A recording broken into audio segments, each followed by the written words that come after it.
दिल्ली अब फिर से अंग्रेजों की थी और अंग्रेज उसे जी जान से ढा रहे थे। अंग्रेज जाति यह सहन नहीं कर सकती थी कि भारत के बर्बर लोग दिल्ली की सड़कों पर महान अंग्रेज जाति का रक्त गिराएं।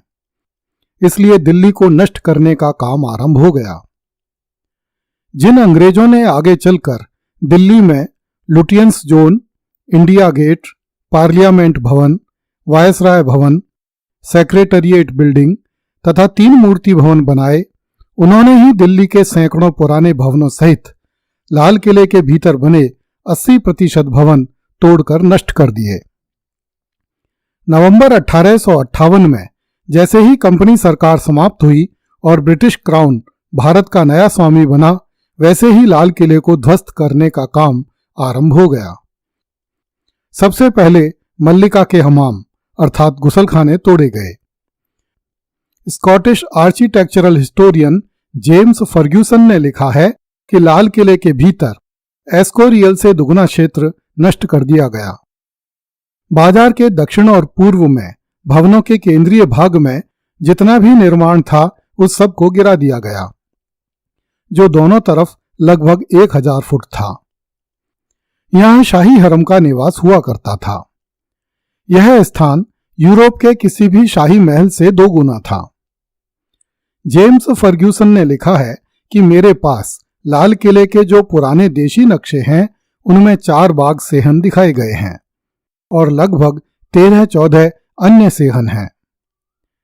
इनमें से कुछ विशेष लोगों के लिए और कुछ जनसाधारण के लिए बनाए गए थे, किंतु वे कैसे थे हम कभी नहीं जान पाएंगे, क्योंकि अब उनका कोई चिन्ह नहीं रह गया है। जॉर्ज वैगन ट्राइबर ने दिल्ली गजट में लिखा है कि सबसे पहले शानदार महल ढाए गए, जैसे छोटा रंग महल।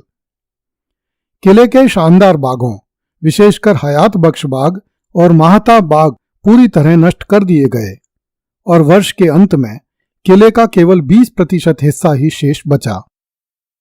यमुना की तरफ सफेद संगमरमर की 12 दरियां बनी हुई थीं, उन्हें भी नष्ट कर दिया गया। समस्त सुनहरी गुंबद और संगमरमर की फिटिंग्स वसूली एजेंटों ने उतरवा ली। विलियम डेल रिम्पल ने लिखा है कि शाहजहां ने दिल्ली के लाल किले में तख्ते ताउस के पीछे परचिनकारी का एक ऑर्फियस पैनल लगवाया था, जिसे सर जोन्स ने उखाड़कर टेबल टॉप बनवा लिया। यह टॉप अब भी लंदन के इंडिया म्यूजियम में मौजूद है। लाल किले के भवनों को नष्ट हो जाने के साथ ही लाल किले के सलातीनों की रहस्यमय दुनिया भी गायब हो गई, जिसमें सिस्कियों, तन्हाइयों, बदनसीबियों और गुर्बतों के हजारों किस्से पलते थे। जब बहुत से अंग्रेज अधिकारियों ने उस विशाल दीवार को पार करके सलातीनों की कोठरियों को देखा तो वे दंग रह गए। क्या मुगलों के हजारों वंशज इन गंदी और बदबूदार कोठरियों में रहा करते थे? इसे रहना नहीं, सड़ना कहना अधिक उचित होगा। अक्टूबर 1858 में जब तक पंजाब के चीफ कमिश्नर जॉन लॉरेंस को दिल्ली का प्रभार सौंपा गया, तब तक लाल किले के भीतर 80% हिस्से गिराए जा चुके थे। जॉन लॉरेंस ने इस विध्वंस पर रोक लगाई। जॉन लॉरेंस ने जामा मस्जिद और लाल किले की दीवारों को यह तर्क देकर तोड़े जाने से बचा लिया कि ये दीवारें भविष्य में अंग्रेजों के भी उतने ही काम आएंगी जितनी कि अब तक मुगलों के काम आती रही हैं। फिर भी तब तक किले के भीतर बने हुए बाजारों, महलों, हवेलियों और मकानों में से 80% भवन गायब हो चुके थे। हरम के सारे सेहन मिटा डाले गए और उनके स्थान पर ब्रिटिश सिपाहियों के रहने के लिए भद्दी कोठरियों की लंबी कतारें बना दी गईं।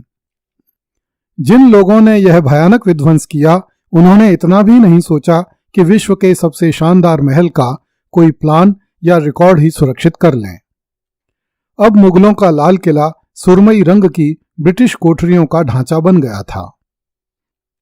नक्कार खाने में जहां ढोल और नक्कारे कभी इस्फान और कुस्तुनतुनिया से आने वाले दूतों के आगमन की घोषणा करते थे, वहां एक ब्रिटिश स्टाफ सार्जेंट का निवास बना दिया गया।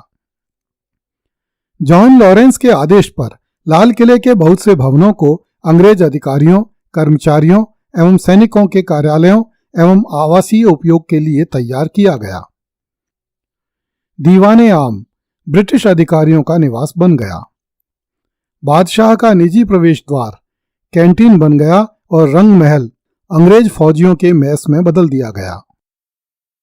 मुमताज महल को फौजी कैद खाने में बदल दिया गया और लाहौरी दरवाजे का नाम बदलकर विक्टोरिया गेट कर दिया गया और उसे किले के अंग्रेज सिपाहियों के लिए बाजार बना दिया गया। लाल किले के भीतर बने एक सरोवर में लाल पत्थरों से बना हुआ जफर महल ऐसा दिखाई देता था मानो किसी समुद्र में विशाल लाल पक्षी उड़कर आ बैठा हो। उसे अब अंग्रेज अधिकारियों के लिए स्विमिंग पूल के बीच रेस्ट रूम बना दिया गया। हयात बख्श के बचे हुए हिस्से को पेशाब घरों में बदल दिया गया। इस प्रकार लाल किले में काफी कुछ उजड़ गया और काफी कुछ बदल गया, फिर भी लाल किले की बाहरी दीवारें और बहुत से भवन अपने मूल रूप में खड़े थे। जॉन लॉरेंस ने सचमुच ही लाल किले को अदृश्य होने से बचा लिया। हैरियट टाइटलर लाल किले के भीतर दीवाने आम के पास एक भवन में रहती थी। उसने किले के भीतर के भवनों का एक लैंडस्केप बनवाया ताकि आने वाली पीढ़ियां ये देख सकें कि बहादुर शाह जफर के समय में लाल किला भीतर से कैसा दिखता था। अब यह लैंडस्केप उपलब्ध नहीं है, किंतु ईस्वी 1857 की क्रांति से कुछ दिन पहले ही थियो मेटकाफ ने लाल किले के भीतर का एक लैंडस्केप तैयार करवाया था। यह लैंडस्केप आज भी ब्रिटिश म्यूजियम की लाइब्रेरी में उपलब्ध है। मार्च 1859 तक भी जॉर्ज वैगन ट्राइबर अपने अखबार दिल्ली गजट में लिख रहा था कि किले में अब भी इमारतें उजाड़ने का काम चल रहा है। अगली कड़ी में देखिए, दिल्ली से मुगलों का नामो निशान मिटा देना चाहते थे अंग्रेज।